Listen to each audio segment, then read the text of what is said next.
Hare Krishna, Krishna Krishna, Hare Hare, Hare Ram, Ram Ram, Hare Hare।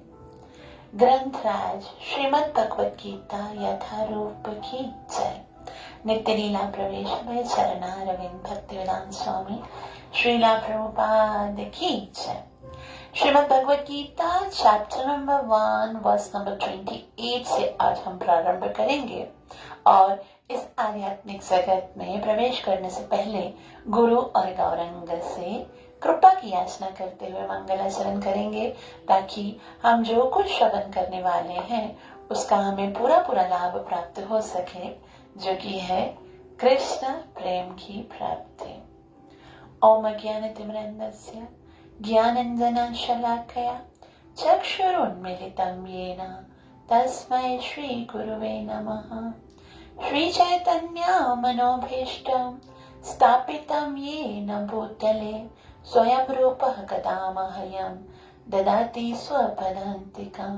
वन्देऽहं श्रीगुरुः श्रीयुतपदकमलं श्रीगुरुन् वैष्णवांश्च श्रीरूपं साग्रजातं सकल रघुनाथान् वितं तं सजीवं साद्वैतं सावधूतं परिजनसहितं कृष्ण चैतन्य देवं श्रीराधा कृष्णपादा सकल ललिता श्रीविशाखान्वितांश्च। हे कृष्ण करुणा सिंधु दीनबंधु जगत्पते गोपीश गोपिका कांता श्रीराधा कांत नमोस्तुते।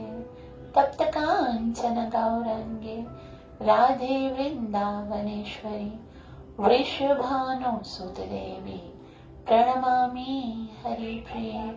वंचाकल्पतरुभ्यश्च कृपा सिन्धुभ्य एव च पतितनां पावनेभ्यो वैष्णवेभ्यो नमो नमः।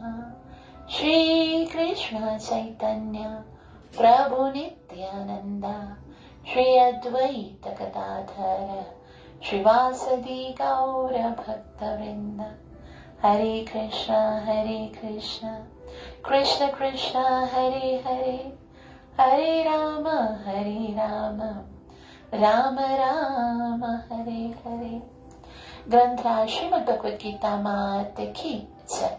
तो अब तक हमने पढ़ा कि इस प्रथम अध्याय में पहले 1 से लेकर 13 श्लोक हैं, उसमें सैन्य निरीक्षण हो रहा है ना। धृतराष्ट्र पूछते हैं कि संजय, मेरे पुत्रों और पांडवों के पुत्रों ने क्या किया, और संजय जो है वो बताते हैं उनको कि दुर्योधन पहले अपने गुरु महाराज के पास गया और फिर अपनी कूटनीति को प्रदर्शन करने लगा। पहले गुरु महाराज को डिप्लोमेसी करके उसको है ना मस्का लगाया, फिर उसके बाद जो है वो अपनी पांडवों की सेना के विषय में बताया, फिर अपनी सेना के विषय में बताया। फिर गुरु महाराज को पहले तो उसके दोष का इंगित किया, फिर भीष्म पितामह के विषय में कहा कि भीष्म पितामह बहुत बड़े योद्धा है। दूसरे लोगों को ये ना लगे कि हम क्योंकि बहुत हमारी इम्पोर्टेंस नहीं बता रहा है वो, तो सबको कहने लगा भीष्म पितामह तो बहुत विरुद्ध हो गए, आप सब जब मिलकर काम करोगे तभी हम जीतेंगे। तो इस तरह से पहले जो है वो दुर्योधन जो है वो अपने कूटनीति को बताते, उसके बाद भीष्म पितामह बोलते हैं, भीष्म पितामह दुर्योधन को चुप कराने के लिए बोलते, बहुत बोल दिया तुमने, अब हम युद्ध करने के लिए आए हैं तो युद्ध करेंगे और कुछ नहीं करेंगे। तो शंख बजाया, भीष्म पितामह ने सिंह की गर्जना से शंख बजाया, और फिर उसके बाद जितने भी कौरव हैं उन्होंने शंख बजाया, और उसके बाद अतः श्वेतयुक्ते महती स्यन्दने स्थितो माधवः पांडवश्चैव दिव्यो शंखो। फिर कृष्ण ने और उनके साथ साथ में अर्जुन। कृष्ण कौन है? लक्ष्मीपति। और अर्जुन कौन है? पांडव हैं, जो कि कृष्ण के बहुत प्रिय हैं। तो जहाँ कृष्ण के भक्त हैं वहां कृष्ण है, और जहाँ कृष्ण है वहां श्री अर्थात लक्ष्मी है। तो पहले ही श्लोक में बताया कि क्योंकि वो बहुत महान रथ पे है, और इस तरह से जैसे ही कृष्ण और अर्जुन ने शंख बजाए हैं तो कृष्ण के शंख के नाम बताए और सबके शंखों के नाम भी बताए, और ये भी बताए कि ये शंख जब बजे तो फिर क्या हुआ, जो कौरव हैं उनके दिल दहलने लगे। और उसके उपरांत हमने देखा कि ना हरे कृष्ण कृष्ण कृष्ण हरे हरे, हरे राम राम राम। तो जैसे ही शंख बज गए और युद्ध की घोषणा हो गई, शंख के बाद क्या होता है जानते हो? शंख बजता है, उसके बाद होता है आक्रमण, दोनों सेनाओं की। बस ऐसे ऐसे होता है ना। कभी कभी आपने देखा हो कि ना ट्रैफिक है, ठीक है, बहुत सारी ट्रैफिक है और रेड सिग्नल आ गया। रेड सिग्नल पे सब गाड़ियां जो हैं वो स्टॉप हो जाती है। स्टॉप होने के बाद जैसे ही उसके बाद ग्रीन सिग्नल आता है तो गाड़ियां एक के बाद एक बस उनको निकलना होता है। उस समय और कुछ नहीं करना है, क्योंकि बहुत बड़ी बड़ी क्यू है, उसको निकलना है जोर जोर से। तो ऐसे ही होता है बस। अभी तक तो जब तक शंख नहीं बजता तो दोनों सेनाओं के बीच में रेड सिग्नल होता है, लेकिन जैसे ही शंख बजता है तो आक्रमण का एक आवाज आता है और सब एक दूसरे को मारना शुरू करते। उस समय अर्जुन ने कहा, नहीं कृष्ण, पहले मैं देखना चाहता हूँ। ये समय नहीं था देखने का, लेकिन कृष्ण चाहते थे, क्योंकि कृष्ण को हमें भगवत गीता सुनानी थी ना। तो फिर बीच में खड़ा किया जहां भीष्म और द्रोण थे। उनको देखकर अर्जुन जो है वो तो मोहग्रस्त हो गए, और अर्जुन जो है वो कहने लगे कि अब यहाँ पर तो सब लोग का विनाश हो जाएगा। ये मेरे गुरु, मेरे दादा, मेरे ताता, मेरे चाओ, मेरे भाई, सबका विनाश हो जाएगा। मुझे युद्ध करना ही नहीं है, मतलब क्योंकि इससे क्या होगा, हमारी पूरी जो हमारा परिवार है उसका विनाश होने वाला है। मैं युद्ध नहीं करूंगा। तो हमने यहाँ तक पढ़ा है। अब हम अर्जुन के युद्ध ना करने के जो जो कारण हैं उनको सीरीज में पढ़ते हैं। पहला कारण है जो श्लोक नंबर 27 में हमने कल पढ़ा था, वो क्या है? कृपया परयाविष्टो, यानी अर्जुन क्योंकि भगवान के भक्त हैं तो उनके हृदय में एक करुणा है कि मैं क्यों मारूं, मुझे राज्य प्राप्त होगा उसके लिए मैं इतनी हत्याएं क्यों करूं। ये कितना अच्छा भाव है ना, अगर देखा जाए तो अर्जुन। और अर्जुन कोई भी तर्क जो है वो मानसिक वो मेंटल स्पेकुलेशन से नहीं दे रहे, शास्त्रों के अनुसार दे रहे हैं कि अगर किसी की हत्या हो रही है मेरे थोड़े से सुख के लिए, तो मैं इतना बुरा काम क्यों करूं। तो अर्जुन पहले बोलते हैं कि मुझे नहीं करना है, क्योंकि ये अर्जुन की करुणा है, और ये संजय बताते हैं। लेकिन अब अर्जुन जो है वो अपने मुख से बताएंगे कि मुझे युद्ध क्यों नहीं करना है। ठीक है, श्लोक नंबर 28 से हम पढ़ेंगे। अर्जुन उवाच दृष्ट्वैव स्वजनं कृष्ण युयुत्सुं समुपस्थितं सीदन्ति मम गात्राणि मुखम च परिशुष्यते। पहला कारण ये बता रहे हैं कि मेरी इंद्रियां अब काम करना छोड़ गई हैं। मेरे अंदर इतना इन सबको देखकर इतनी करुणा आ गई है कि अब मेरा शरीर कांप रहा है, मुंह सूख रहा है, और शरीर के संबंधी जो हैं उनको जब मैं देख रहा हूं तो मुझे लग रहा है कि नहीं, मुझे उनका वध नहीं करना। तो पहला कारण क्या है? मोहग्रस्त हो गया अपने संबंधियों को देखकर। अनुवाद: अर्जुन ने कहा, हे कृष्ण, इस प्रकार युद्ध की इच्छा करने वाले अपने मित्रों तथा संबंधियों को अपने समक्ष उपस्थित देखकर मेरे शरीर के अंग कांप रहे हैं और मेरा मुंह सूखा जा रहा है। मतलब मेरी इंद्रियां अपना संतुलन खो रही हैं, इसलिए मैं युद्ध नहीं कर सकता, क्योंकि अब मेरा शरीर कांप रहा है तो मैं हाथ में हथियार उठाऊंगा कैसे। श्री प्रभुपाद जी बहुत ही सुंदर रीति से बताएंगे कि अर्जुन के साथ क्या हो रहा है। तो यथार्थ भक्ति से युक्त मनुष्य में वे सारे सद्गुण होते हैं जो सत्पुरुषों या देवताओं में पाए जाते हैं, जबकि अभक्त अपनी शिक्षा तथा संस्कृति के द्वारा भौतिक योग्यताओं में चाहे कितना ही उन्नत क्यों न हो जाए, इन ईश्वरीय गुणों से विहीन होता है। अतः स्वजनों, मित्रों तथा संबंधियों को युद्ध भूमि में देखते ही अर्जुन उन सबों के लिए करुणा से अभिभूत हो गया। उन्होंने परस्पर युद्ध न करने का निश्चय कर दिया था। जहाँ तक उसके अपने सैनिकों का संबंध था, वह उनके प्रति तो प्रारंभ से ही दयालु था, किंतु विपक्षी दल के सैनिकों की आसन्न मृत्यु को देखकर वह उन पर भी दया का अनुभव कर रहा था। श्रील प्रभुपाद जी बोल रहे हैं कि जो शुद्ध भक्त होता है ना, उसके अंदर जो देवताओं के सद्गुण है ना, वो स्वतः होते हैं। अर्जुन बहुत अच्छा भक्त था। अर्जुन के हृदय के अंदर दूसरों के लिए, अपने साइड के लोग को देखकर पहले ही करुणा की, इन सब का वध हो जाएगा मेरी वजह से, ये सब मेरे लिए युद्ध कर रहे हैं। दुर्योधन खुश हो रहा था, ये सब मेरे लिए अपनी जान की बाजी लगाने के लिए तैयार हैं, लेकिन अर्जुन मेरी वजह से ये सब मारे जाएंगे। तो ये होता है सुर और असुर का फर्क। श्रील प्रभुपाद जी बोलते हैं अपनी साइड के योद्धाओं के लिए तो वो दुखी था, लेकिन अब जब उसने अपोजिट विपक्षियों को देखा तो उसके लिए भी उसके मन में करुणा आ गई थी, दया का अनुभव कर रहा था। और जब वह इस प्रकार सोच रहा था तो उसके अंगों में कंपन होने लगा, मुंह सूख गया। उन सब को युद्धाभिमुख देखकर उसे आश्चर्य भी हुआ। प्रायः सारा कुटुंब, सारे जितने भी लोग थे, अर्जुन के सगे संबंधी उससे युद्ध करने आए थे, यद्यपि उसका उल्लेख नहीं है।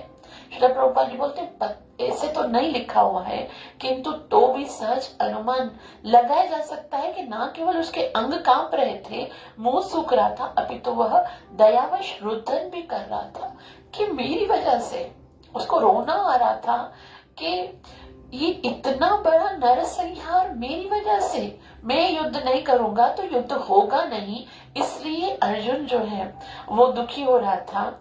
और श्री प्रभुपाद जी कहते हैं अर्जुन के ये लक्षण किसी दुर्बलता के लिए नहीं, अपितु हृदय की कोमलता के कारण थे, और भगवान के शुद्ध भक्त के अंदर ये लक्षण होते हैं, अतः कहा गया है। तो शुद्ध भक्त जो है ना, वो अपनी प्रसन्नता के लिए किसी को दुख नहीं देता। ये शुद्ध भक्त का पहला लक्षण है। आजकल संसार में क्या होता है कि हर कोई जो है वो खुद खुश होना चाहता है, उसकी बदली में चाहे दूसरे जिए मरे उससे कोई फर्क नहीं पड़ता। दूसरों को कितना ही कष्ट मिले, वो बस अपने ही खुशी, इवन दुश्मनों को तो छोड़िए, अपने सगे संबंधी, अपने मित्रों को भी, माता पिता जो है वो भी ये नहीं देखते हैं आजकल कि मेरी संतान को सुख मिल रहा है, वो बोलते हैं बस मुझे इसमें मजा आ रहा है ना। संतान कभी माँ बाप की खुशी का नहीं सोचते, उनको दुख देने, मतलब अपनी खुशी के लिए कितना दुख देते हैं संतान माता पिता को, है ना। वो बस ये सोचते हैं कि बस माता पिता बोलेंगे देखो बेटा ये चीज अच्छी नहीं है, आप ऐसी ड्रेसिंग पहना करो, आप ऐसे ऐसे लोगों के साथ मित्रता रखो, लेकिन बात कभी नहीं मानते। वो वही करते हैं जिससे उनको खुशी मिलती है। माता पिता बोलते हैं देखो बेटा ये हानिकारक वस्तु होती है, आप ये चीजें नहीं खाया करो, ये सब नहीं किया करो, लेकिन उनको अपनी खुशी से मतलब है, उससे ये कोई फर्क नहीं पड़ता कि इससे कोई दूसरे लोग को दुख मिलता है या नहीं मिलता। लेकिन श्री प्रभुपाद जी बोलते हैं जो भगवान के भक्त होते हैं उसको इससे फर्क पड़ता है कि मेरी कारण किसी को दुख नहीं मिलना चाहिए। और यहाँ पर श्री प्रभुपाद जी श्रीमद् भागवतम 5.18.12 का एक बहुत ही सुंदर श्लोक उद्धृत करते हैं। वे कहते हैं यस्यास्ति भक्तिर् भगवत्य किंचना सर्वैर्गुणैस्तत्र समासते सुराम् हरावभक्तस्य कुतो महत्गुणा मनोरथे नास्ति धावतो भहि। के यहाँ श्री प्रभुपाद ने कहते जो भगवान के प्रति अविचल भक्ति रखता है उसमें देवताओं के सद्गुण पाए जाते हैं। यस्यास्ति भक्ति भगवत्य किंचना, जो भगवान की भक्ति करते हैं, सर्वे गुणस्तत्र समासते सुरा, जो सुर होते हैं, जो देवता होते हैं, उनके सारे गुण आ जाते हैं, किंतु जो भगवत भक्त नहीं है, हराव भक्त से कुतो महत् गुणा, जो भगवत भक्त नहीं है उसके पास भौतिक योग्यताएं ही रहती हैं, जिनका कोई मूल्य नहीं होता है। इसका कारण यह है कि वह मानसिक धरातल पर मंडराता रहता है और ज्वलंत माया के द्वारा अवश्य ही आकृष्ट हो जाता है। तो भले कितनी योग्यताएं हो जीव के अंदर, लेकिन जब तक वो भगवत भक्ति नहीं है तब तक उसके अंदर दिव्य गुण नहीं आ सकते हैं। और अर्जुन क्योंकि भगवान के भक्त हैं, इसलिए उनके अंदर ये दूसरों के प्रति करुणा का भाव है, उसको प्रतिष्ठित कर रहे हैं। और उसी बात को जो आगे 29 नंबर श्लोक में भी बता रहे हैं कि अर्जुन को कोई भय नहीं है कि मेरा क्या होगा या मैं मर जाऊंगा या पता नहीं क्या हो, ऐसे नहीं है। अर्जुन को कृपा है, करुणा है उसके अंदर। वे पतुचे शरीरे में रोम हर्षश्च जायते गांडीवम संस्रते हस्तात् त्वक्चैव परिदह्यते। तो अर्जुन जब उन दोनों सेनाओं को देख रहा है, उसकी कंडीशन क्या हो रही है उसको यहाँ पर बताया जा रहा है। अर्जुन कह रहे हैं गांडीवम संस्रते हस्तात्, गांडीव हाथ से सरक रहा है। गांडीव क्या है जानते हो अर्जुन का? गांडीव अर्जुन का प्राण है। गांडीव समझो, अगर उसने गांडीव को त्याग दिया मतलब अर्जुन के प्राण नहीं रहेंगे। इतना प्रेम है उसे अपने गांडीव से। वो बोलता है मुझे भले कोई कह दे कुछ भी, लेकिन मेरे गांडीव के विषय में यदि उसने कहा तो मैं उसका वध कर दूंगा, और यदि ना कर सका तो आत्मसमर्पण कर दूंगा।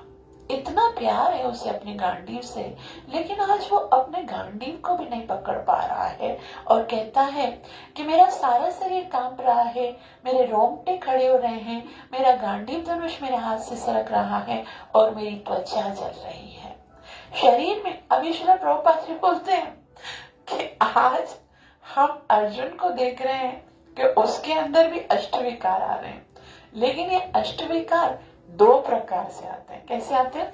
शरीर में दो प्रकार का कंपन होता है और रोंगटे भी दो प्रकार के होते हैं। ऐसे या तो आध्यात्मिक परम आनंद के समय, भौतिक परिस्थितियों में अत्यधिक भय उत्पन्न होने के समय, दो कारण।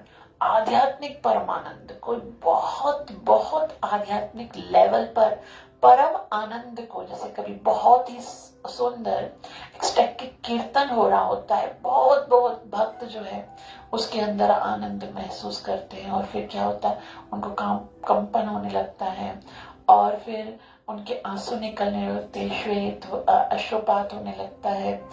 या तो आध्यात्मिक परमानंद के टाइम पर, या फिर किसी भौतिक भय के कारण होता है।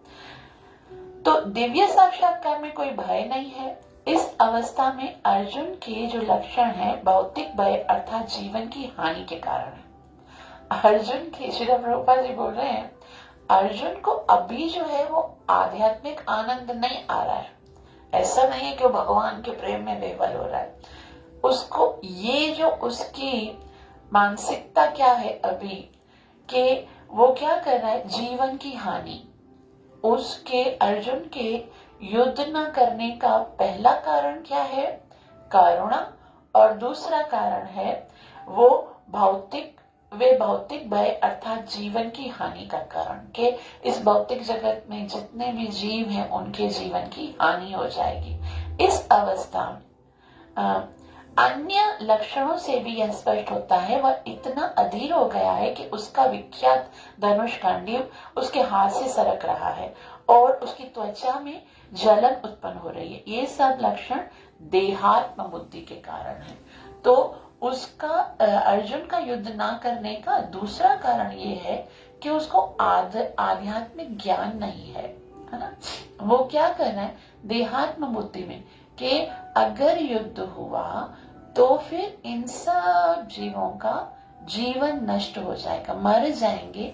तो इसके लिए श्रील प्रभुपाद जी बोलते हैं कि ये क्या है, ये भौतिक भय है, जीवन की हानि और देहात्म बुद्धि का लक्षण है। ये दूसरा।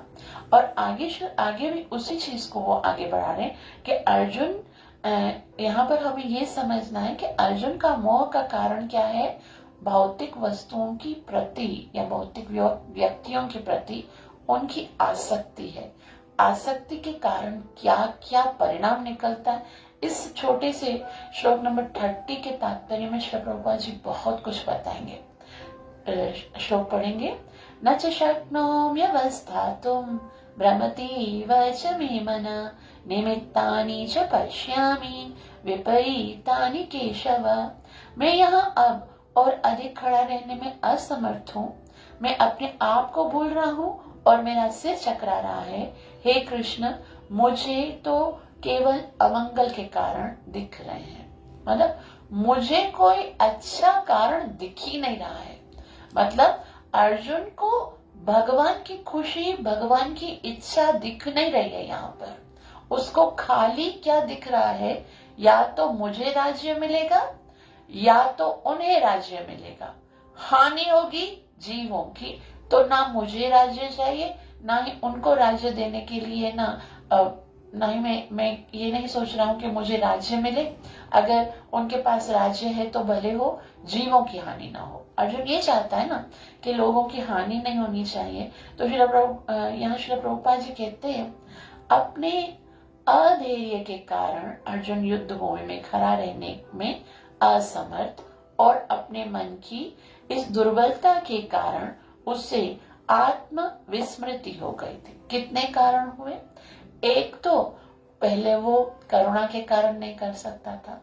दूसरा, उसके अंदर क्या था?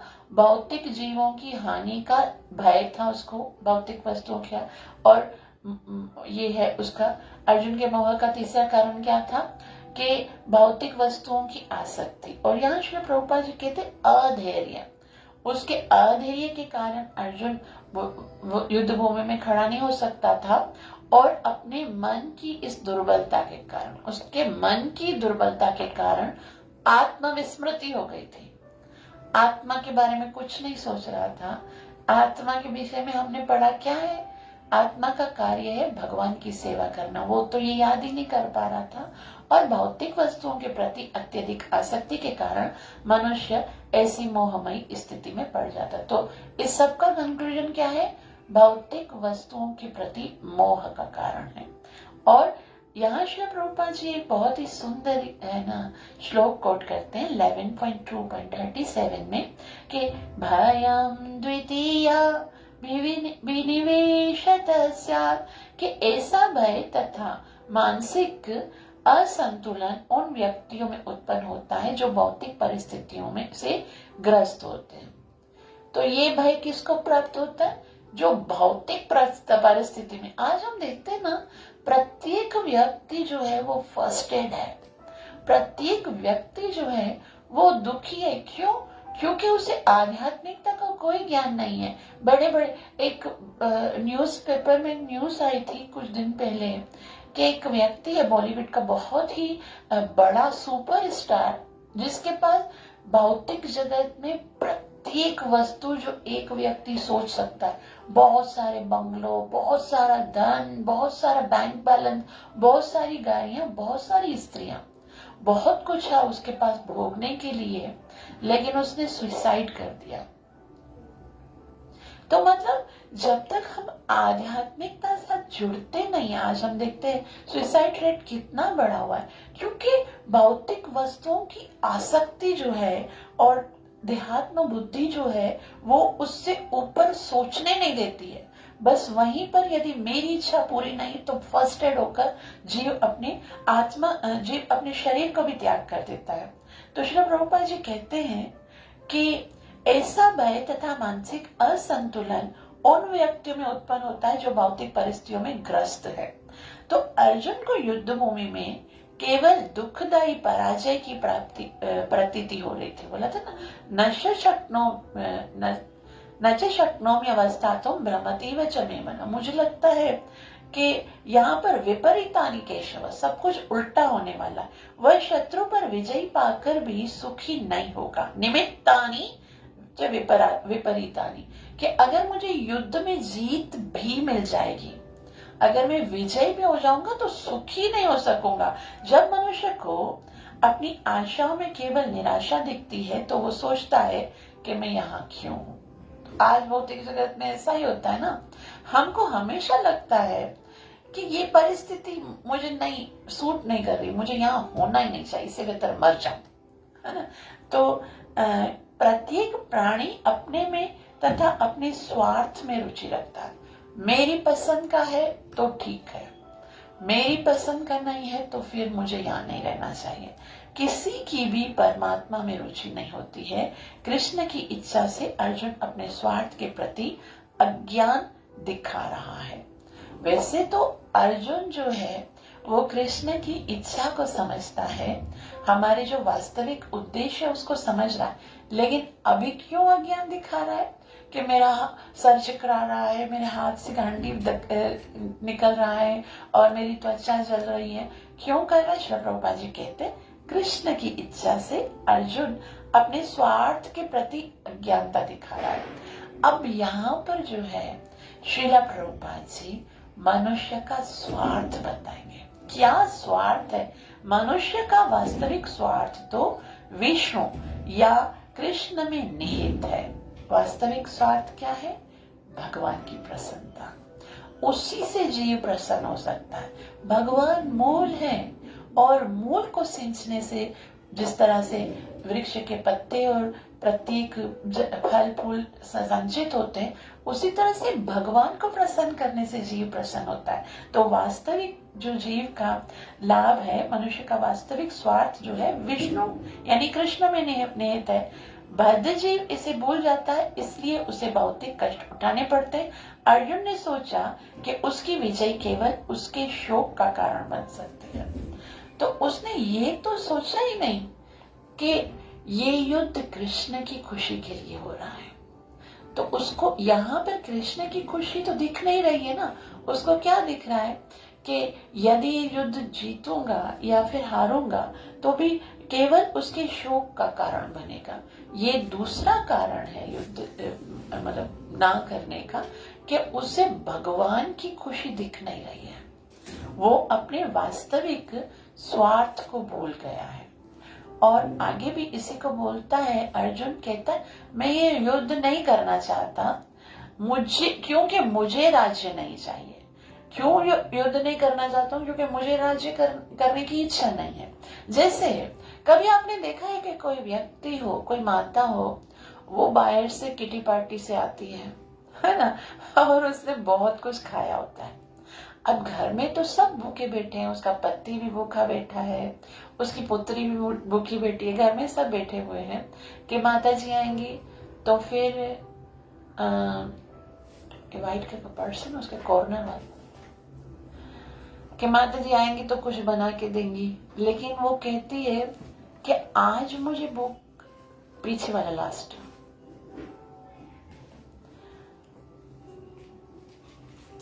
आज मुझे भूख नहीं लगी है, तो इसके लिए ना मैं खाना नहीं बना रही हूं।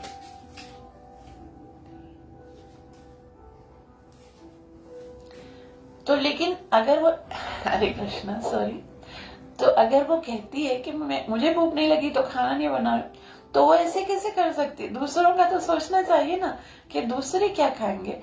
तो यहाँ पर अर्जुन कहता है कि मुझे भूख नहीं है, किसकी? राज्य की भूख नहीं है, इसलिए मैं युद्ध नहीं करना चाहता। तो यहाँ श्री प्रभुपाद जी अर्जुन कहते हैं न च श्रेयो नु पश्यामि हत्वा स्वजनमाहवे न कांक्षे विजयम कृष्ण न च राज्यम सुखानि च। तो क्योंकि मुझे भौतिक भोग की इच्छा नहीं है, तो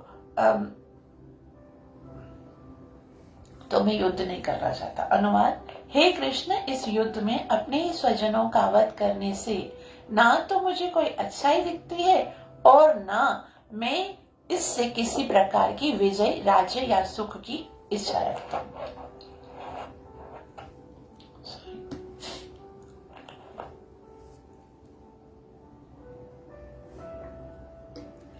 तो श्रील प्रभुपाद जी यहाँ पर एक बहुत ही सुंदर तथ्य बता रहे हैं कि यह जाने बिना कि मनुष्य का स्वार्थ कृष्ण या विष्णु में है, सारे बद्धजीव शारीरिक संबंधों के प्रति यह सोचकर आकर्षित होते हैं कि वे ऐसी परिस्थितियों में प्रसन्न रहेंगे। वो भगवान को बिल्कुल एकदम साइड में कर देते हैं। आज हम देखें, प्रत्येक जीव ये देख रहा है, यहाँ पर बोलता है न कांक्षम विजय कृष्ण न च राज्यम सुखानि च, मुझे तो युद्ध में जीत भी नहीं चाहिए, मुझे तो सुख भी नहीं चाहिए, तो फिर न च श्रेयो निपश्यामि, मुझे कुछ दिख ही नहीं रहा, ऐसे फायदा क्या होगा। अर्जुन को कृष्ण क्यों नहीं दिख रहे हैं? क्योंकि कृष्ण ऐसा चाहते हैं कि अभी अर्जुन इस तरह से बोले तो अर्जुन उसी तरह से बोल रहा है। तो अभी क्योंकि कृष्ण हमें समझाना चाह रहे हैं कि हम अक्सर ऐसा होता है कि अपने कर्तव्यों को छोड़ देते हैं, अपनी सेवाओं को छोड़ देते हैं, कि हमें लगता है इसमें मुझे मजा नहीं आ रहा है, मुझे सुख नहीं मिल रहा है, मुझे इससे कोई भी श्रेय नहीं दिख रहा है, तो मैं नहीं कर रहा हूं। लेकिन भगवान की क्या इच्छा है वो सब भूल जाते हैं। तो श्रील प्रभुपाद जी कहते हैं कि सारे बद्धजीव शारीरिक संबंधों के प्रति यह सोचकर आकर्षित होते हैं कि वे ऐसी परिस्थितियों में प्रसन्न रहेंगे। बस ये खुश हो जाए, ये खुश हो जाए, इसको खुश कर दूं, ये सबका प्रॉब्लम सॉल्व हो जाए तो मैं खुश हो जाऊंगा। लेकिन श्री प्रभुपाद जी कहते हैं ऐसी देहात्म बुद्धि के कारण वे भौतिक सुख के कारणों को भी भूल जाते हैं। अर्जुन तो क्षत्रिय का नैतिक धर्म भी भूल गया था। भौतिक जो उसका क्षत्रिय का नैतिक धर्म है, भले उसको भगवान की प्रसन्नता याद नहीं है, लेकिन जैसे एक पुलिस वाला है, उस पुलिस वाले को ये तो पता है कि सामने टेररिस्ट है तो मुझे उसको शूट करना है, वरना तो वो कितना ज्यादा भ्रष्टाचार कर देगा। अर्जुन क्षत्रिय था, वो अपना क्षत्रिय का जो धर्म है वो भी भूल गया था। कहा जाता है कि दो प्रकार के मनुष्य परम शक्तिशाली तथा जाज्वल्यमान सूर्य मंडल में प्रवेश करने के योग्य होते हैं। अब क्षत्रिय जो होते हैं उनके विषय में श्री प्रभुपाद जी बता रहे हैं कि दो प्रकार के लोग होते हैं, वो बहुत ही मतलब उनको पुण्य एकत्रित होता है जो कि सूर्य मंडल में प्रवेश करने के होते हैं। वो कौन है? एक तो क्षत्रिय जो कृष्ण की आज्ञा से युद्ध में मरता है, तथा दूसरा सन्यासी जो आध्यात्मिक अनुशीलन में लगा रहता है। देखो, अगर देखा जाए तो दोनों के कार्य कितने अलग हैं। एक सन्यासी सब कुछ छोड़ देता है, घर बार, कितनी तपस्या, कितनी कठोर साधना होती है उसकी ना, जो सन्यास लेता है वो पूरा का पूरा कंसंट्रेशन के साथ भगवान की भक्ति करता है, अपने जीवन के प्रत्येक सुख का त्याग करता है। उस सन्यासी को जो गति प्राप्त होने वाली है वो उस क्षत्रिय को मिलती है जो युद्ध में मरता है, भगवान की प्रसन्नता के लिए धर्म के प्रति युद्ध करता है। तो श्री प्रभुपाद जी कहते हैं अर्जुन अपने शत्रुओं को भी मारने से विमुख हो रहा था। अपने संबंधियों की तो बात ही छोड़ दीजिए, सामने संबंधी थे ना, भीष्म पितामह थे और न दूसरे उनके चाचा शल्य और बहुत सारे दूसरे भूरिश्रवा इत्यादि थे। तो उनको तो छोड़ो, वो तो शत्रुओं को, दुर्योधन दुशासन जिन्होंने उनके साथ इतना बड़ा कांड किया, उनको भी मारना नहीं चाहते थे। वह सोच रहा था कि स्वजनों को मारने से उसे जीवन में सुख नहीं मिल सकेगा, अतः वह लड़ने के लिए इच्छुक नहीं था। क्यों नहीं लड़ना चाहता था? क्योंकि उसे लगता था कि मित्र और स्वजन मर जाएंगे तो सुख नहीं मिलेगा, मतलब वो भौतिक भोग नहीं करना चाहता था, अतः वह लड़ने के लिए इच्छुक नहीं था। अब श्रील प्रभुपाद जी जो है वो एक बहुत ही सुंदर उदाहरण दे रहे हैं। वे कहते हैं कि उसे ना तो जिस प्रकार की भूख न लगने पर कोई भोजन बनाने के लिए तैयार नहीं है, कि भूख नहीं है तो बस भोजन नहीं तैयार करो। भोजन तो बनाना उसका कर्तव्य है। यदि हमारा कोई कुक होता है और उसको भूख नहीं लगी है तो वो बोलता है मुझे नहीं, तो कुक का कर्तव्य है तुम भोजन बनाओ, तुम्हारे खाने के लिए थोड़ी है, ये तो तुम्हारा कर्तव्य है। तो उसने तो वन जाने का निश्चय कर लिया है जहां वह एकांत में निराशापूर्ण जीवन काट सके, किंतु क्षत्रिय होने के नाते उसे अपने जीवन निर्वाह के लिए राज्य चाहिए, क्योंकि क्षत्रिय कोई अन्य कार्य नहीं कर सकता। किंतु अर्जुन के पास राज्य कहाँ है? उसके लिए तो राज्य प्राप्त करने का एकमात्र अवसर है अपने बंधु बांधवों से लड़कर अपने पिता के राज्य का उत्तराधिकार प्राप्त करे। जिस जिसे वह करना नहीं चाहता था। इसलिए वह अपने को जंगल में एकांतवास करके निराशा का एकांत जीवन बिताने के योग्य समझ रहा था। तो यहाँ पर श्री प्रभुपाद जी बोलते हैं कि क्षत्रिय राज्य के द्वारा ही आनंदित हो सकता है। उसका एक ही कार्य होता है, राज्य करना। लेकिन अर्जुन के पास तो राज्य नहीं था। अब उसको अगर जीना है भौतिक जगत में तो भी उसके लिए राज्य प्राप्त करना आवश्यक है। और उसका एक ही तरीका है, वो क्या करे, वो युद्ध करे और अपना जो राज्य है अपने पिता का उसको प्राप्त करे। लेकिन वो जो है वो सोच रहा है कि नहीं, मैं राज्य नहीं करना चाहता, मुझे इच्छा नहीं है राज्य करने की, क्योंकि राज्य करना क्षत्रिय की इच्छा नहीं है।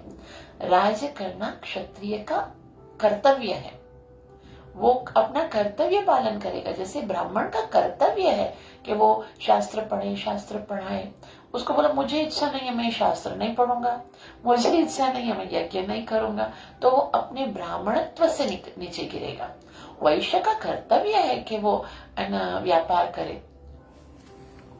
लेकिन जो अर्जुन जो है वो अपने कर्तव्य को भी पूरा नहीं करना चाह रहा था। हरे कृष्ण। और उसके बाद यहाँ पर एक बहुत ही सुंदर 4 श्लोक एक साथ है और 4 श्लोक में बहुत ही महत्वपूर्ण बात बताई गई है। उसको हम पढ़ते हैं। श्लोक नंबर 32, 33, 34 और 35।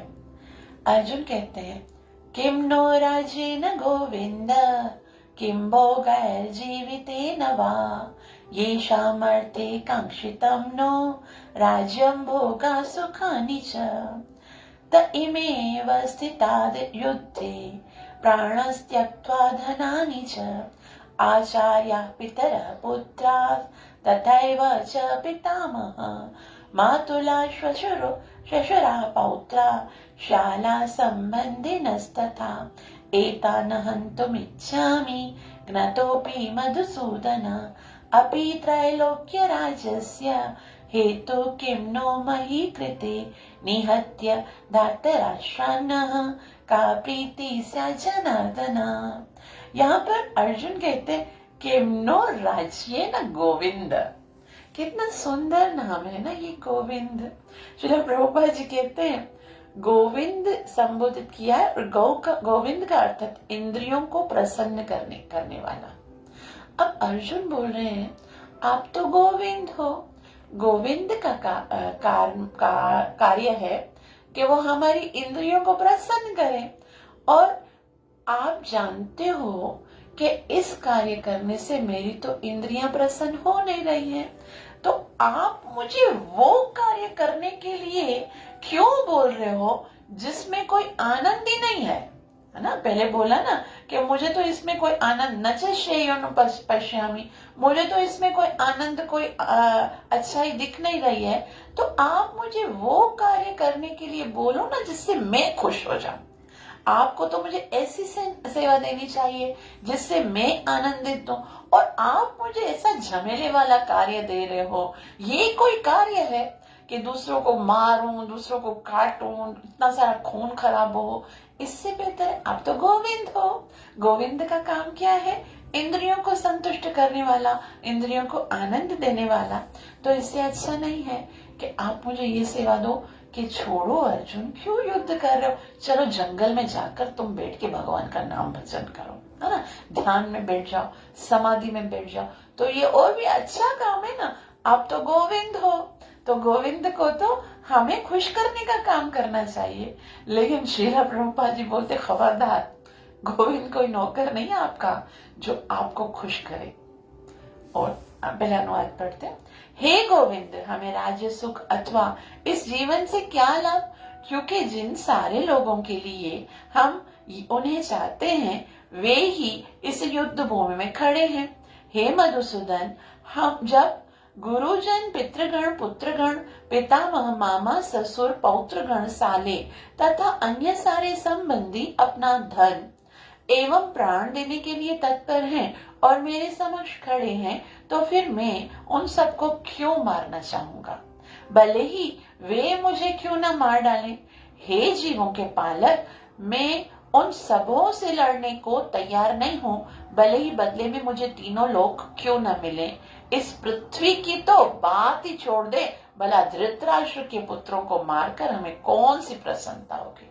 तो मुझे तो पृथ्वी का राज्य छोड़ो, तीनों लोगों का राज्य भी नहीं चाहिए, मुझे कोई खुशी नहीं होगी उनको मारकर। तो आप तो गोविंद हो ना, आप तो है ना, अच्छा काम, ऐसा काम कराओ जिससे मुझे खुश हो।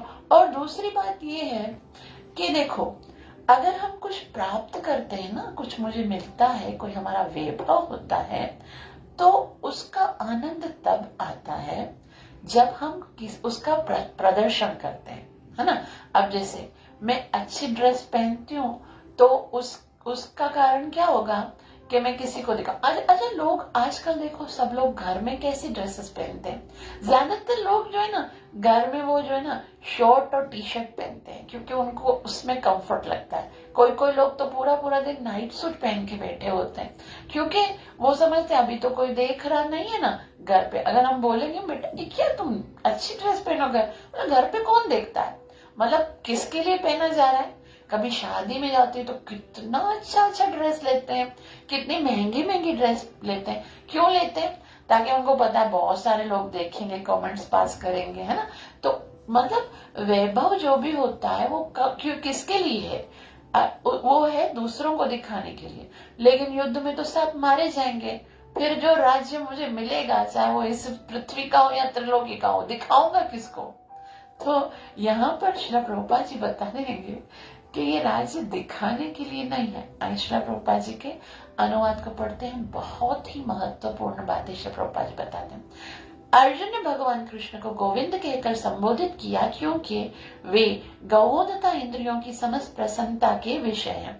इस विशिष्ट शब्द का प्रयोग करके अर्जुन संकेत करता है कि कृष्ण यह समझे कि अर्जुन की इंद्रियां कैसे तृप्त होंगी, किंतु गोविंद हमारी इंद्रियों की तुष्टि करने के लिए नहीं है। तो यहाँ श्री प्रभुपाद जी बोलते हैं, अर्जुन सोच रहा है कि भाई तुम तो गोविंद हो, बोलो देखो कि मेरी इंद्रियां कैसे संतुष्ट होंगी, लेकिन गोविंद हमारी इंद्रियों को तुष्ट करने के लिए नहीं है। हाँ, यदि हम गोविंद की इंद्रियों को तुष्ट करने का प्रयास करते हैं तो हमारी इंद्रियां स्वतः तुष्ट होती हैं। ये इनडायरेक्टली प्रोसेस है। हम खा के खुश नहीं होंगे, उसको खिला के खुश होंगे। हम भोग के खुश नहीं होंगे, उसको भोक्ता समझ के खुश होंगे। ये ही एकमात्र तरीका है जीव आत्मा की प्रसन्नता का। ये निज इंद्रिय तृप्ति वांछा तारनाम काम, काम से खुश नहीं होगी, प्रेम से खुश होंगे। और प्रेम मतलब कृष्ण इंद्रिय प्रीति वांछा धरे प्रेम नाम। तो यहाँ श्री प्रभुपाद जी बोलते हैं, हाँ, यदि हम गोविंद की इंद्रियों को तुष्ट करने का प्रयास करते हैं तो हमारी इंद्रियां स्वतः तुष्ट हो जाती हैं। श्री प्रभुपाद जी अभी एक बहुत ही महत्वपूर्ण बात बता रहे हैं कि लोग है ना, भगवान के पास जाते हैं और अपनी इच्छाएं लेकर जाते हैं। हम सबका अपना एक्सपीरियंस है कि जब भी लोग मंदिर में आते हैं तो भगवान से क्या कहते हैं कि भगवान आप हमारे परिवार को सुखी रखिए, आप हमारी संतान को सुखी रखिए, आप हमारे सारे कुल को सुखी रखिए, आप जो है वो हमारी जो भी प्रॉब्लम्स हैं उनको सॉल्व कर दीजिए, और इसका विवाह कर दीजिए, उसको बिजनेस उसका नहीं चल रहा वो सही कर दीजिए। भगवान आप ये सारे काम कर दीजिए और हमको सुखी कर दीजिए। हम यही सोचते हैं ना। तो श्रील प्रभुपाद जी इस बात को बता रहे हैं, थोड़ा ध्यान से सुनने का है। श्रील प्रभुपाद जी कहते हैं, भौतिक दृष्टि से प्रत्येक व्यक्ति अपनी इंद्रियों को तुष्ट करना चाहता है और चाहता है कि ईश्वर उसके आज्ञा पालक की तरह काम करे, कि बस मैंने बोल दिया है ना, अब भगवान ये सारे काम करे और मुझे खुश करे। ये भगवान का काम है, भगवान गोविंद है, उसका काम है मुझे खुश करना। तो मैंने बता दिया इस चीज से मैं खुश हो जाऊंगा, तो वो कार्य करो। लेकिन श्रील प्रभुपाद जी कहते हैं, किंतु ईश्वर उनकी तृप्ति वहीं तक करते हैं जितनी के वे पात्र होते हैं, उस हद तक नहीं जितना के वे चाहते हैं। मतलब हर एक व्यक्ति ने कुछ न कुछ कर्म किए हैं, और ये भौतिक जगत में तो अपने कर्मों के रिएक्शन को भोगने आया है। तो वो भले भगवान को बोले या न बोले, मिलेगा वही जो उसके भाग्य में लिखा है ना। जितने के वो योग्य है उतना नहीं जितना के वो चाहता है। ये बहुत ही सुंदर बात है समझने की कि हमारे भाग्य में कुछ न कुछ एक कोटा लिखा हुआ है और वही मिलेगा। किसी के पास भी जाकर वो बड़ा नहीं हो जाएगा और वो वही कुछ मिलने वाला है, उस हद तक नहीं मिलेगा जो कि हम चाहते हैं। लेकिन एक दूसरा तरीका भी है सुखी होने का। वो क्या है? किंतु जब कोई इसके विपरीत मार्ग ग्रहण करता है, अर्थात जब वह अपनी इंद्रियों की तृप्ति की याचना ना करके गोविंद की इंद्रियों की तुष्टि करने का प्रयास करता है, तो गोविंद की कृपा से जीव की सारी इच्छाएं पूर्ण हो जाती हैं। अब भगवान गोविंद जो है वो तो संतुष्ट करने वाले ना इंद्रियों को। अगर कोई उनको प्रसन्न करने का कार्य करता है तो उसकी क्या होता है? तो जीव की सारी इच्छाएं पूरी होती हैं। ऐसे ही भगवान को खाली बोलने से क्या होगा? जितना भाग्य में उतना ही मिलेगा। सारी इच्छाएं पूरी नहीं होंगी, एक हद तक होंगी। लेकिन अगर भगवान की शरण में जाएंगे और भगवान को खुश करने का प्रयास करेंगे तो गोविंद की कृपा से जीव की सारी इच्छाएं पूरी हो जाएंगी। यहाँ पर जाति तथा कुटुंबियों के प्रति अर्जुन का प्रगाढ़ स्नेह आंशिक रूप से इन सब के प्रति उसकी स्वाभाविक करुणा का कारण है। तो श्री प्रभुपाद जी बोलते हैं ये स्वाभाविक करुणा है। भक्त बेचारा तो चाहता है कि ये सब लोग मरे नहीं, ये स्वाभाविक करुणा है, लेकिन देहात्म बुद्धि के प्रति ये करुणा है। अतः वह युद्ध करने के लिए तैयार नहीं है। हर व्यक्ति अपने वैभव का प्रदर्शन अपने मित्रों तथा परिजनों के समक्ष करना चाहता है, किंतु अर्जुन को भय है कि उसके सारे मित्र तथा परिजन युद्ध भूमि में मारे जाएंगे और वह विजय के पश्चात उनके साथ अपने वैभव का उपयोग नहीं कर सकेगा। भौतिक जीवन का यह सामान्य लेखा जोखा है, किंतु ये भौतिक जीवन का सामान्य लेखा जोखा है। क्या? जो भी मेरा वैभव है वो मुझे किसी को दिखाना है जो मुझे जानते हैं, तो उसी से मुझे आनंद मिले। लेकिन आध्यात्मिक जीवन इससे सर्वथा भिन्न है, क्योंकि भक्त भगवान की इच्छाओं की पूर्ति करना चाहता है। अतः भगवत इच्छा होने पर वह भगवान की सेवा के लिए सारे ऐश्वर्य स्वीकार कर सकता है, किंतु यदि भगवत इच्छा ना हो तो वो एक पैसा भी ग्रहण नहीं करेगा। तो भक्त जो होता है वो इंद्रिय तृप्ति के लिए नहीं, अपना यश अपने संबंधियों को या मित्रों को दिखाने के लिए नहीं, जो कुछ भी करता है वो भगवान की इच्छा के लिए करता है। भगवान चाहते हैं तो वो संपूर्ण वैभव को स्वीकार करेंगे। जैसे प्रहलाद महाराज, ध्रुव महाराज ने कहा कांचन विचिन्वा अपि दिव्य रत्नम स्वामी कृतार्थम वरम न वांछे। मुझे वरदान नहीं चाहिए प्रभु, मैं संतुष्ट हूँ, मैं आपके दर्शन करके संतुष्ट हो गया हूँ। अभी मैं तो पागल था ना, देखो आप जैसे हीरे को छोड़कर मैं ना एक भौतिक वस्तु कांच के टुकड़ों के लिए पीछे पड़ रहा था, लेकिन अब मैं संतुष्ट हो गया, अभी मुझे ये सब नहीं चाहिए। कृष्ण ने कहा नहीं ध्रुव, तुम्हें राज्य करना पड़ेगा। हजारों वर्षों तक तुम भौतिक जगत में राज्य करो, उसके बाद ध्रुव लोक मिलेगा। तो भगवान की इच्छा से उसने स्वीकार कर लिया। यदि भगवान की इच्छा है तो भक्त जो है सारे वैभव को स्वीकार करेगा, लेकिन यदि भगवान की इच्छा ना हो तो सुदामा ने कुछ नहीं मांगा ना। सुदामा तो एक उसके पास तो एक पैसा भी नहीं था, इतना भी नहीं था वो खाए। तो वो भगवान की कृपा पर ही पूरा का पूरा निर्भर करता है। अर्जुन अपने संबंधियों को मारना नहीं चाह रहा था, और यदि उनको मारने की आवश्यकता हो तो अर्जुन की इच्छा थी कि कृष्ण स्वयं उनका वध करे। इस समय उसे यह पता नहीं था कि कृष्ण उन सबों को युद्ध भूमि में आने के पूर्व ही मार चुके हैं और अब उसे निमित्त मात्र बनना चाहते हैं। इसका उद्घाटन अगले अध्यायों में होगा। तो श्री प्रभुपाद जी यहाँ पर एक और भी बात बता रहे कि अर्जुन सोच रहा है कि तुम तो गोविंद हो ना, तो तुमको जो अच्छा लगता है तुम सब कुछ कर सकते हो। सुखिनः श्याम माधवा, इसी में बोला ना अर्जुन। जनार्दन का मतलब होता है जो सारे जीवों का पालन करने वाले। तो आपको लगता है यदि कि ये युद्ध आवश्यक है तो आपके हाथों मरेंगे तो सबका कल्याण होगा, क्योंकि आप जनार्दन हो, तो आप ही उनका वध कर दीजिए।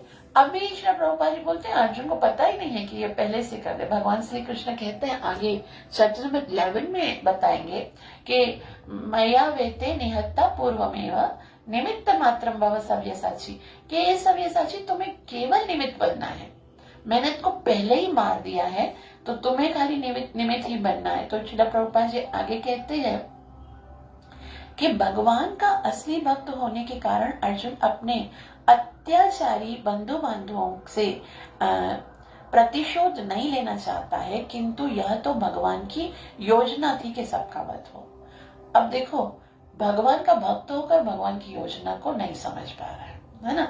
क्यों नहीं समझ पा रहा? अभी तो भगवान की इच्छा से नहीं समझ पा रहा, लेकिन अगर भक्त होकर उसके हृदय में करुणा है, तो भक्त होकर उसके हृदय में तो ये बात होनी चाहिए ना कि कृष्ण को अच्छा क्या लगता है। तो श्रील प्रभुपाद जी आगे कहते हैं, भगवत भक्त दुष्टों से प्रतिशोध नहीं लेना चाहते, किंतु भगवान दुष्टों द्वारा भक्त के उत्पीड़न को सहन नहीं कर पाते। भगवान किसी व्यक्ति को अपनी इच्छा से क्षमा कर सकते हैं, किंतु यदि कोई उनके भक्तों को हानि पहुंचाता है तो उसे क्षमा नहीं करते। इसलिए भगवान इन दुराचारियों का वध करने के लिए उद्युत थे, यद्यपि अर्जुन उन्हें क्षमा कर देना चाहता था। अब श्री प्रभुपाद जी कितनी सुंदर बात बता रहे कि उन्होंने अत्याचार किसके ऊपर किया है? पांडवों के ऊपर किया है ना, लेकिन पांडव नहीं चाहते प्रतिशोध ले। भक्त की इच्छा नहीं होती है कि मैं प्रतिशोध दूं, मेरे साथ किसी ने बुरा किया, लेकिन भगवान कभी भी उनको क्षमा नहीं करते हैं जिन्होंने भक्तों के साथ बुरा किया होता है।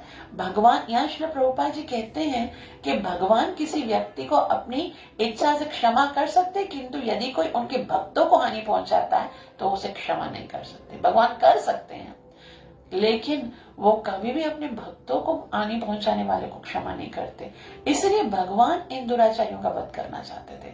ये भगवान की इच्छा है कि क्योंकि इन्होंने मेरे भक्तों को के ऊपर इतने बड़े संकट दिए हैं, उनको इतने बड़े कष्ट दिए हैं, तो मुझे उनका वध करवाना है, उनका इन अधर्मियों का नाश करवाना है। क्योंकि ये अभी अगर नाश नहीं हुआ तो आगे भविष्य में भी तो ये मेरे दूसरे भक्तों को उत्पीड़न करेंगे, है ना? तो मैं नहीं चाहता कि ऐसा करें, इसे भगवान चाहते थे। अर्जुन उन्हें क्षमा करना चाहता था, लेकिन भगवान उन्हें क्षमा नहीं करना चाहते थे। अभी अर्जुन एक बहुत ही सुंदर जो है वो यहाँ पर बात बता रहे हैं। देखो, ऐसे होता है ना, प्रोज एंड कॉन्स होता है कि एक ही चीज में आपको अच्छाई भी दिखती है और बुराई भी दिखती है ना? कोई हम डिबेट करते हैं तो उसके पक्ष में बात करते हैं और विपक्ष में भी बात करते हैं, ऐसा होता है ना प्रोज एंड कॉन्स में। तो उसी तरह से अर्जुन जो है वो अभी पक्ष और विपक्ष की बात कर रहे हैं कि इसमें इतनी अच्छाइयां भी हैं, लेकिन ऐसा करना भी चाहिए, लेकिन ये चीज ज्यादा बेटर है कि ऐसा नहीं करना चाहिए। तो इस श्लोक बहुत अच्छा श्लोक है, श्लोक नंबर 36। अर्जुन कहते हैं, पापमेवाश्रयेदस्मान् हत्वैता नाततायिनः तस्मान्नार्हा वयं हन्तुं दार्तराष्ट्रान् सबान्धवान् स्वजनं हि कथं हत्वा सुखिनः स्याम माधव। अभी बात वही कर रहे हैं अर्जुन, अब दूसरा टॉपिक स्टार्ट कर रहे हैं कि इन सबको मारने से तो पाप लगेगा, क्योंकि ये सब संबंधी है मेरे, तो इनको मारने से पाप लगेगा, इसलिए मैं युद्ध नहीं करना चाहता। पहले क्यों नहीं करना चाहते? करुणा के कारण नहीं करना चाहते थे। दूसरा क्यों नहीं करना चाहते थे? क्योंकि देहात्म बुद्धि में थे, और देहात्म बुद्धि के कारण, भौतिक आसक्ति के कारण के मुझे, और फिर बाद में क्यों नहीं करना चाहते थे? क्योंकि मुझे सुख नहीं चाहिए, मुझे राज्य नहीं चाहिए, इसलिए मैं नहीं करना चाहता। अब कहते हैं मैं अगर युद्ध करूंगा तो पाप लगेगा, तो मैं पाप नहीं करना चाहता हूँ। अनुवाद देखिए, यदि हम ऐसे आतताइयों का वध करते हैं तो हम पर पाप चढ़ेगा, अतः यह उचित नहीं होगा कि हम धृतराष्ट्र के पुत्रों तथा उनके मित्रों का वध करें। हे लक्ष्मीपति कृष्ण, इससे हमें क्या लाभ होगा और अपने ही कुटुंबियों को मारकर हम किस तरह से सुखी हो सकेंगे? अब यहाँ पर अर्जुन तीन चार बातें बता रहे हैं। एक तो पाप लगेगा, दूसरा अपने लोगों को मार के क्या लाभ होगा और इससे सुखी तो होने वाले नहीं है, और दूसरा ये बता रहे हैं कि ये आतताई है। अभी देखो, आतताई जो है उनका वध करने के लिए शास्त्र में बताया गया है कि आतताई को जहां देखो ना शूट कर दो। कौन से? ये क्षत्रियों के लिए ना, आपके लिए नहीं है। तो श्री प्रभुपाद जी बता रहे हैं कि वैदिक आदेश अनुसार आतताई 6 प्रकार के होते हैं।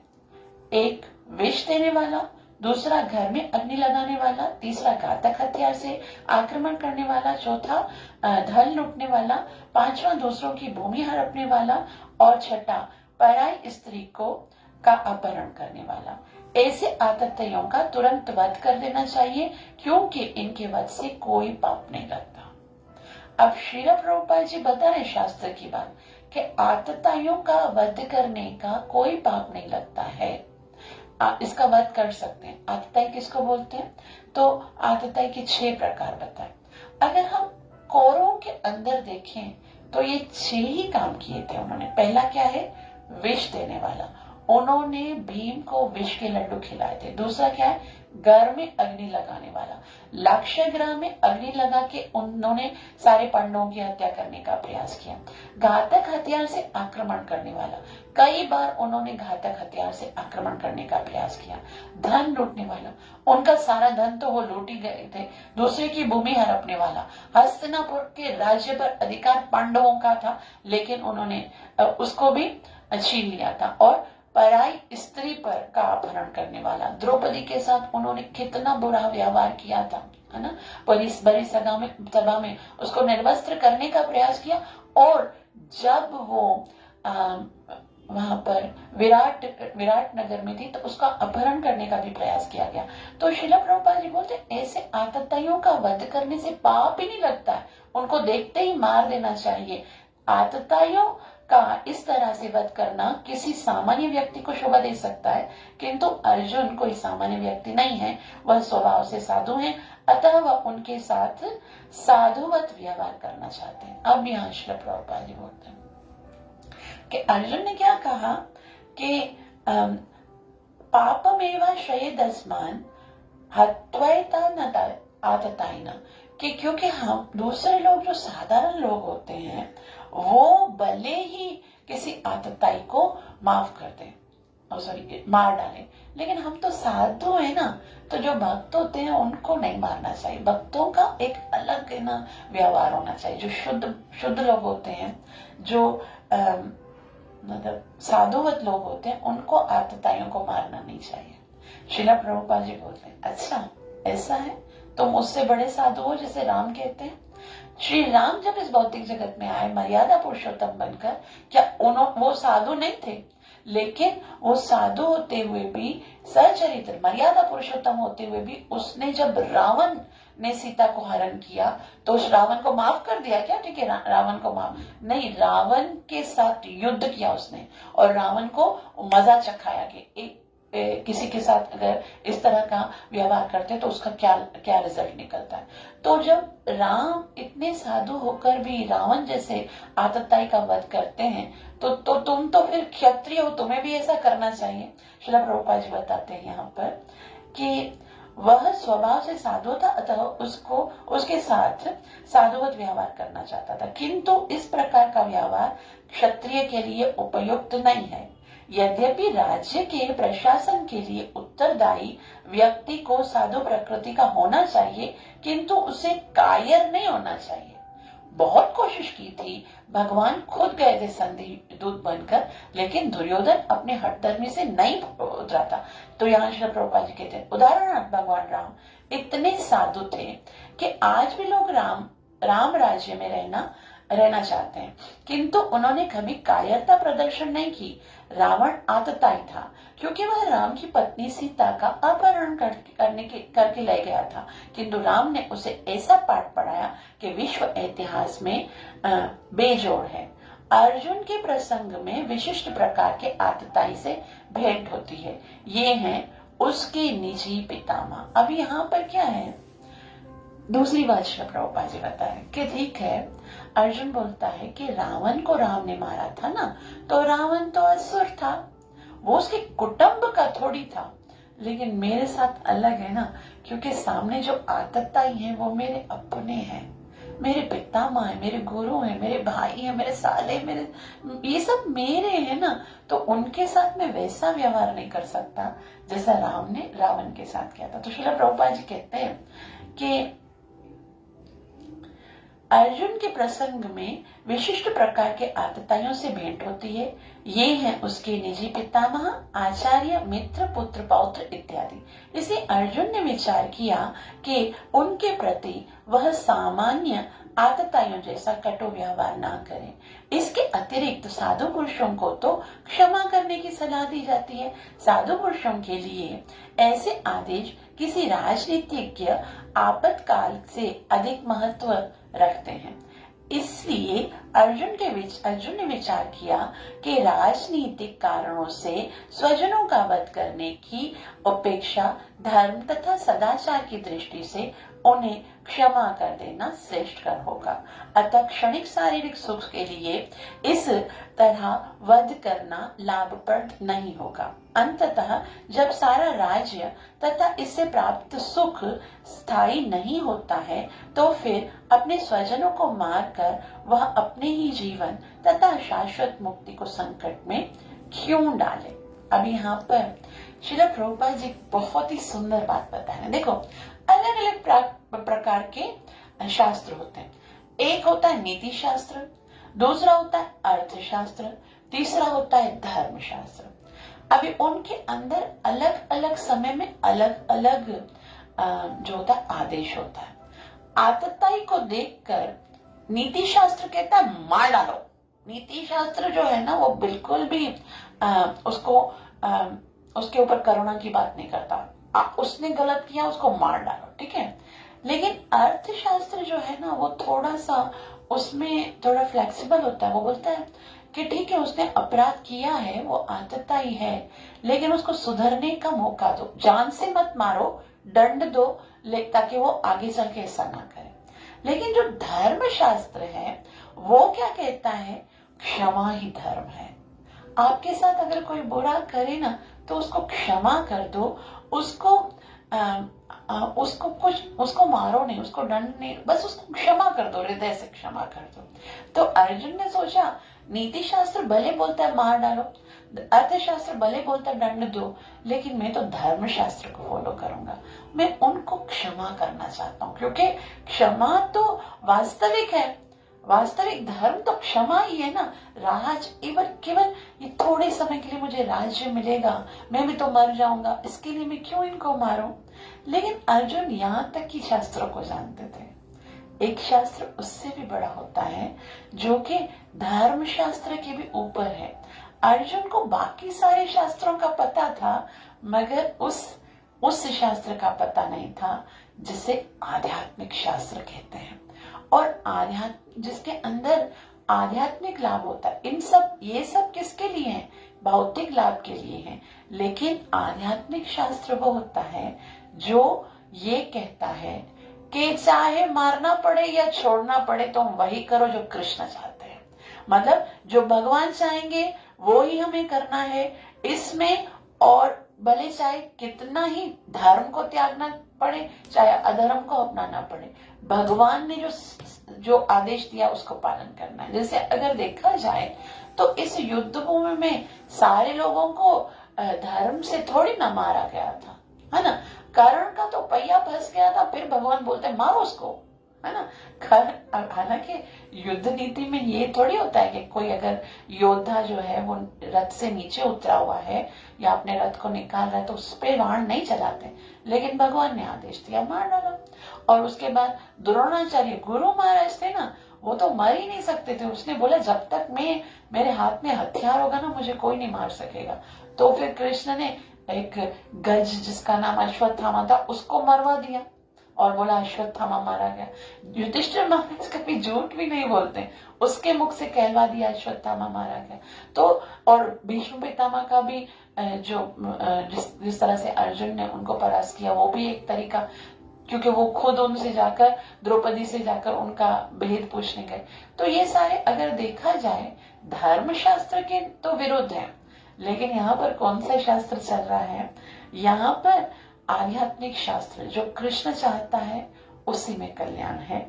तो यहाँ पर श्री प्रभुपाद जी आगे कह रहे हैं कि अर्जुन द्वारा कृष्ण को माधव अथवा लक्ष्मीपति के रूप में संबोधित करना भी सार्थक है। वह लक्ष्मीपति कृष्ण को यह बताना चाह रहा था कि उसे ऐसा काम करने के लिए प्रेरित ना करे जिससे अनिष्ट हो, किंतु कृष्ण कभी भी किसी का अनिष्ट नहीं चाहते, भक्तों का तो कदापि नहीं।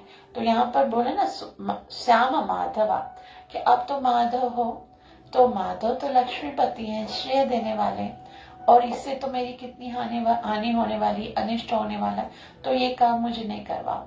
लेकिन कृष्ण जो करवाते हैं उसी में कल्याण होता है। अभी तक अर्जुन ये नहीं जान पाया। तो आगे जो है वो अर्जुन जो है वो वंश के जो मेन कारण बताने वाले हैं वो है वंश का विनाश। अगर वंश का विनाश हो जाएगा तो कितना बड़ा संकट उत्पन्न हो जाएगा, उसके विषय में बता रहे। तो श्लोक नंबर 37 और 38 हम अभी पढ़ेंगे। यद्यप्येतेन पश्यामि लोभोपहत चेतसा कुलक्षयं कृतं दोषं मित्रद्रोहे च पातकं कथं न ज्ञेयमस्माभिः पापादस्मान्निवर्तितुं कुलक्षय कृतं दोषं प्रपश्यद्भिर्जनार्दन। तो यहाँ पर भगवान को जनार्दन कह रहे हैं, मतलब आप तो सबको, सारे जन को पालन करने वाले हो। तो हे जनार्दन, आप थोड़ा समझने का प्रयास कीजिए कि ये जो लोग हैं उनके मन में क्या है। यद्यपि न पश्यामि लोभोपहत चेतसा, उनको तो लोभ आ गया ना मन में, वो लोभ के कारण युद्ध कर रहे हैं। और कुलक्षयम कृतम दोषम मित्र दोहित पाचकम, इतना लोभ बढ़ गया है कि वो कुल के नाश करने के लिए, अपने मित्रों को नाश करने के लिए भी उद्यत हो रहे हैं। लेकिन कथम न ये अस्माभि पापा दस्मा निवर्तुतम, लेकिन हमें तो पता है ना कि ये कितना बड़ा पाप है। हमको तो लोभ ने नहीं अभिभूत किया है, हम तो लोभी नहीं हैं। हम तो जानते हैं कि ये पाप है, और पाप का परिणाम जो है वो क्या होगा। इस पाप का परिणाम होगा कुलक्षयम कृतम दोषम, हमारा पूरा कुल नाश हो जाएगा। तो कितनी चीजें बता रहे अर्जुन कि मुझे युद्ध नहीं करना चाहिए। वो लोभी हैं, वो वास्तविक परिणाम नहीं देख पा रहे हैं, और लोभ के अभिभूत होकर वो जो है वो अज्ञानता के कारण इसमें पाप उनको नहीं दिख रहा है, लेकिन हमें तो दिख रहा है ना, हम तो लोभी नहीं है ना। तो इसके कारण आप तो जनार्दन हो, तो आप जो है वो सबके कल्याण का सोचो ना, हमारे कल्याण का सोचो कि ये लोभ के बगैर हम क्यों पाप करें और पूरा कुल क्यों नाश करें। अनुवाद। हे जनार्दन, यद्यपि लोभ से अभिभूत चित्त वाले ये लोग अपने परिवार को मारने में या अपने मित्रों से द्रोह करने में कोई दोष नहीं देखते हैं, किंतु हम लोग जो परिवार की विनष्ट करने में अपराध देख सकते हैं, ऐसे पाप कर्मों में क्यों प्रवृत्त हो। हम तो लोभी नहीं, हम तो देखते हैं कि इसमें अपराध है, तो हम क्यों पाप करें। तात्पर्य श्रीला प्रभुपाद द्वारा। श्रीला प्रभुपाद देखिए, श्रीला प्रभुपाद जी कहते हैं क्षत्रिय से ये आशा नहीं की जाती है कि वह अपने विपक्षी पक्ष द्वारा युद्ध करने या जुआ खेलने का आमंत्रण दिए जाने पर मना करे। ऐसी अनिवार्यता में अर्जुन लड़ने से इनकार नहीं कर सकता था, क्योंकि उसको दुर्योधन के दल ने ललकारा था। इस प्रसंग में अर्जुन ने विचार किया, हो सकता है कि दूसरा पक्ष इस ललकार के परिणामों के प्रति अनभिज्ञ है, किंतु अर्जुन को तो दुष्परिणाम दिखाई पड़ रहे थे, अतः वह इस ललकार को स्वीकार नहीं कर सकता। यदि परिणाम अच्छा हो तो कर्तव्य वस्तुतः पालनीय है, किंतु यदि परिणाम विपरीत हो तो हम उसके लिए बाध्य नहीं होते हैं। इन पक्ष विपक्षों पर विचार करके अर्जुन ने युद्ध करने का निश्चय किया। तो ये पक्ष और विपक्ष हैं, क्या है कि ठीक है आतताइयों को मारना चाहिए, लेकिन हमारे अपने हम क्यों मारे। और दूसरा यहाँ पर अर्जुन बोल रहे हैं कि वो लोग भी है, वो सोच रहे हैं कि हम युद्ध करके हमको राज्य मिल जाए, लेकिन उनको पाप नहीं दिख रहा है, लेकिन हमको तो पाप दिख रहा है ना, तो हमको तो नहीं है ना अपराध करना चाहिए, क्योंकि इससे कुल का नाश हो जाएगा। और प्रपंच ए जनार्दन, आप तो जनार्दन हो, हमें ऐसे पाप कर्मों में ना लगाओ जिससे सारे जन का अनिष्ट होने वाला है। क्योंकि अगर विपरीत परिणाम मिल रहा है, अगर परिणाम अच्छा मिल रहा है तो हम वो कार्य करें जो हमारा कर्तव्य हो, लेकिन रिजल्ट भी तो देखो, इसके रिजल्ट में कुछ भी अच्छा नहीं हो रहा है। सबकी हत्या हो जाएगी, कुल नाश हो जाएगा, पाप होगा, इतने लोग मारे जाएंगे, तो फिर हमको ये कार्य नहीं करना चाहिए। अर्जुन भगवान को बता रहे हैं कि नहीं करना चाहिए। और फिर जो है अब यहाँ श्लोक नंबर 29 से लेकर 46 तक जो है वो कुल की परंपरा किस तरह से नष्ट होती है और उसका क्या दुष्परिणाम निकलता, वो भी एक कारण है, वो बताते हैं। वो हम या तो शाम को पढ़ेंगे, कल सुबह पढ़ेंगे। आप सबका बहुत बहुत आभार जो कि आपने इतना प्रेम से श्रवण किया।